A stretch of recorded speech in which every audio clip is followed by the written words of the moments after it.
Okay, guys, identities. Know your reciprocal identities that, 1 over sine is cosecant, 1 over cosine is secant. Know your quotient identities that tangent is sine over cosine, cotangent is cosine over sine.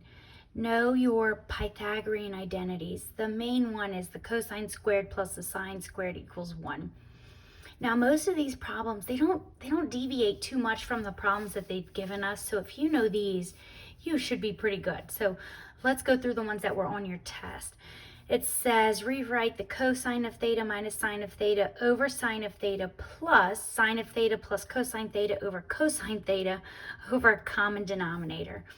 So I went through the problem here. We want the denominator of the cosine of theta times sine of theta. So we multiply the first term by cosine over cosine. We multiply the second term by sine over sine. And then I just distributed. So I get cosine squared minus sine times cosine theta. And on this side in the numerator, I get sine squared plus sine cosine theta. My denominator is the same, so now I can combine my fractions. But look what happens. I have a minus sine theta cosine theta and a plus sine theta cosine theta. So it goes away. Then what I'm left with is cosine squared plus sine squared over cosine theta sine theta. Well, remember our Pythagorean identity, this is just 1. So this is the most simplified version here. Guys, if you get one like this, you're going to have to factor both the numerator and the denominator, and then one of the factors are going to cancel. So look for, if you're having a hard time factoring, but you can do the numerator or the denominator easier, do the easier one first. I did this one first. So I noticed if I have 2 cosine of theta plus 1 and a cosine of theta plus 1, I know that odds are one of these factors is also going to be in the numerator so that they cancel.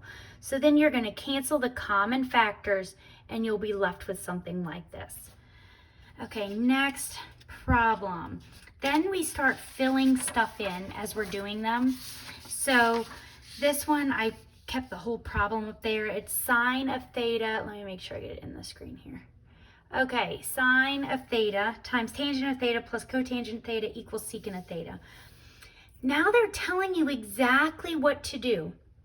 So it says write the left side terms in terms of sine and cosine. This is already there. So if this is already there, don't mess with this. We're just changing what's in the shaded area, the tangent, which is sine over cosine, and the cotangent, which is cosine over sine.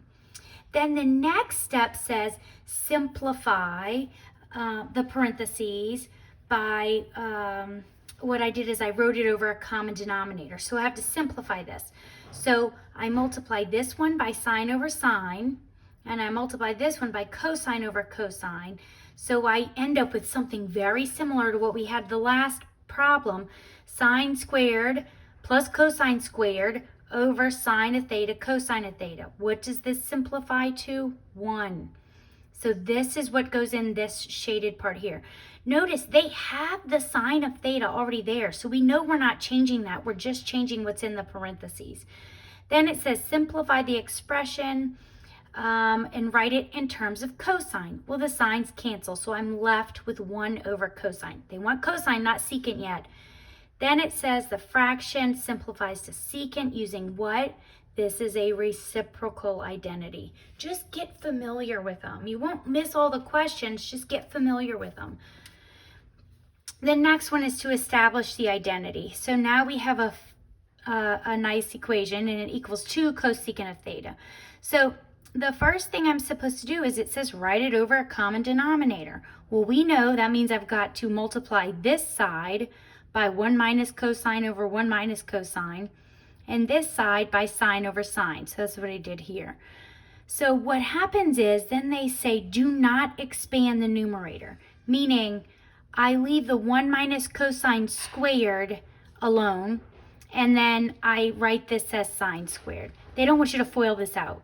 The next step is foiling this out. Then it says, then expand and simplify. So once we expand, I just multiply out 1 minus cosine of theta times 1 minus cosine of theta, and I get this answer right here. This is already there. This is the only part we're filling in. So I know I'm not messing with this. I know I'm only foiling this part out, okay? Now, what we're going to do is, it says apply an appropriate Pythagorean identity. Well, what do we have? We have a cosine squared and a sine squared, so it's going to be 1. But what is 1 plus 1? 2. So we get 2 minus 2 cosine of theta.